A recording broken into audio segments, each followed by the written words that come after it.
Bonjour mes élèves, j'espère que vous allez bien. Aujourd'hui, je vais vous présenter une leçon de conjugaison. Alors, la séance d'aujourd'hui portera sur le passé simple des verbes du premier groupe et du verbe aller. Alors, premièrement, on va commencer par l'utilisation du passé simple et après, on passe directement à la conjugaison des verbes du premier groupe et du verbe aller au passé simple. Alors soyez attentifs, prenez un cahier brouillant et un stylo pour prendre des notes. Alors, on va commencer par l'utilisation du passé simple. Quand on peut utiliser le passé simple? Alors, le passé simple exprime une action située dans le passé. J'espère que vous le savez déjà. Alors, le passé simple, c'est un temps du passé. Alors, ce temps vient pour exprimer une action soudaine ou brève qui ne se produit qu'une seule fois ou une succession des actions. Ça veut dire quoi ça? Le passé simple exprime une action soudaine, une action qui arrive brusquement et qui ne se produit qu'une seule fois. Je vais vous donner un exemple pour bien comprendre. Nous étions au milieu du repas quand elle arriva. Nous étions au milieu du repas quand elle arriva. Alors, nous étions en train de faire quelque chose et brusquement, elle arrive. Elle arriva. Nous étions au milieu du repas quand elle arriva. Voilà donc le verbe arriver. Là, et au passé simple, il exprime une action, une seule action, une action qui est soudaine, qui est brève dans le passé. Et on a dit que le passé simple exprime aussi une succession des actions. Je vais vous donner un autre exemple.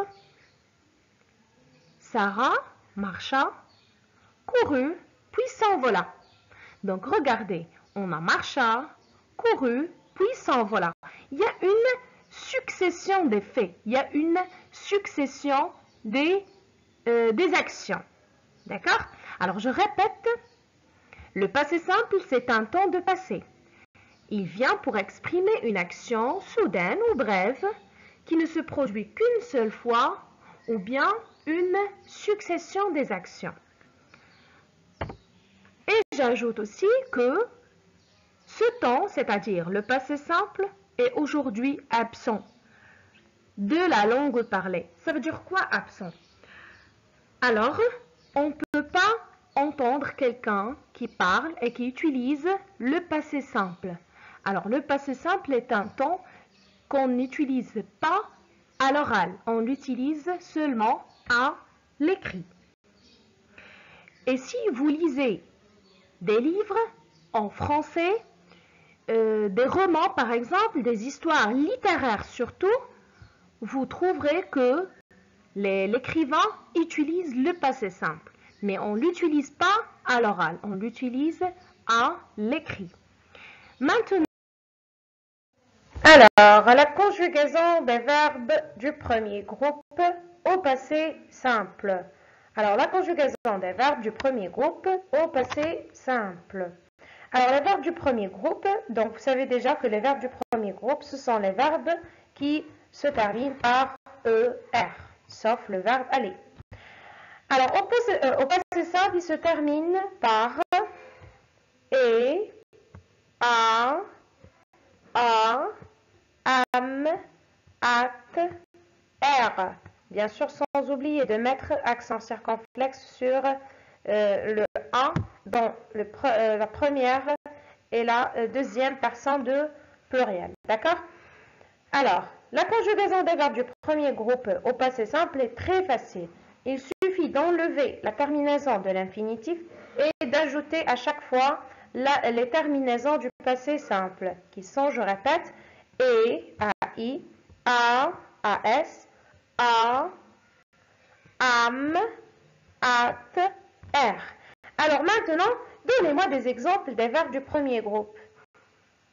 Très bien. Alors on va prendre comme exemple le verbe trouver. Alors, on va essayer de le conjuguer au passé simple. Alors, répétez avec moi. Je trouvais, tu trouvas, il trouva, nous trouvâmes, vous trouvâtes, ils trouvèrent. Alors, regardez la terminaison en jaune. On a enlevé ER de l'infinitif et on a ajouté la terminaison du passé simple. Alors, maintenant, on va passer à la conjugaison du verbe aller au passé simple. Alors, concernant le verbe aller au passé simple, très facile. Alors, le verbe aller au passé simple se conjugue comme tous les verbes du premier groupe.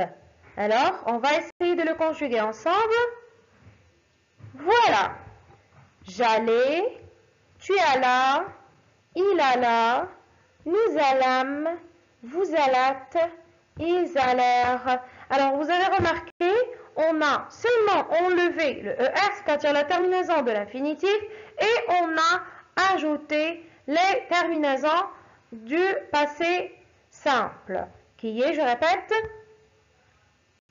et, a, am, at, er. D'accord?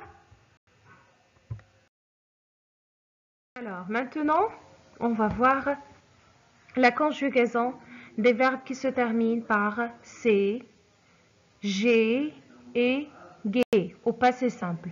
Pourquoi? Parce qu'ils se conjuguent plutôt un petit peu différemment des autres verbes du premier groupe.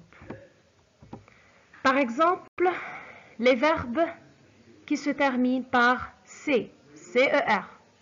Le C du radical prend une cédille devant le A de la terminaison. Pourquoi prend une cédille? Très bien, c'est pour la prononciation.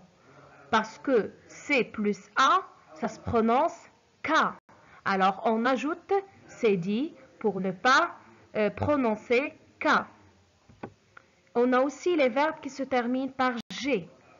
Il y a un E entre le G du radical et le A de la terminaison. Donc, c'est la même chose pour les verbes qui se terminent par G. On ajoute E entre G et entre A de la terminaison. Pourquoi? Parce que G plus A, ça se prononce G. C'est pour ça qu'on ajoute entre les deux lettres, on ajoute la lettre E. Et finalement, on a les verbes qui se terminent par G. On laisse U. Le U du radical reste devant le A de la terminaison. On la laisse. Maintenant, pour bien comprendre ces trois points, je vais vous donner des voilà les exemples. Alors, on va commencer par un exemple des verbes qui se terminent par C. Par exemple, on a le verbe placer. Alors, on va essayer de le conjuguer ensemble. Essayez de répéter avec moi. Alors, on a placé. Au passé simple, je plaçais, tu plaças, il plaça, nous plaçâmes, vous plaçâtes, ils placèrent. Alors regardez, là on a ajouté c'est dit, on a ajouté c'est dit. Alors sauf au troisième personne de pluriel parce qu'on a déjà accent. Alors maintenant, concernant les verbes qui se terminent par G, par exemple, le verbe bouger. Alors répétez avec moi. Je bougeais, tu bougeas, il bougea, nous bougeâmes, vous bougêtes, ils bougèrent. Alors, c'est le cas ici. Alors, on a ajouté E, sauf troisième personne de pluriel, parce qu'on a déjà, à la terminaison, on a déjà E accent. Et finalement, un exemple des verbes qui se terminent par G, par exemple le verbe distinguer. Alors écoutez et répétez avec moi. Je distinguais, tu tu distinguas, il distingua, nous distinguâmes, vous distinguâtes, ils distinguèrent. Et voilà, on a gardé le E. Très bien. Alors, maintenant, il me reste qu'à vous inviter à faire l'exercice 7 de la page 173 sur le cahier de maison. D'accord? Si vous avez des choses que vous n'avez pas bien compris, n'hésitez pas de m'envoyer des messages et avec un très bon courage. Au revoir.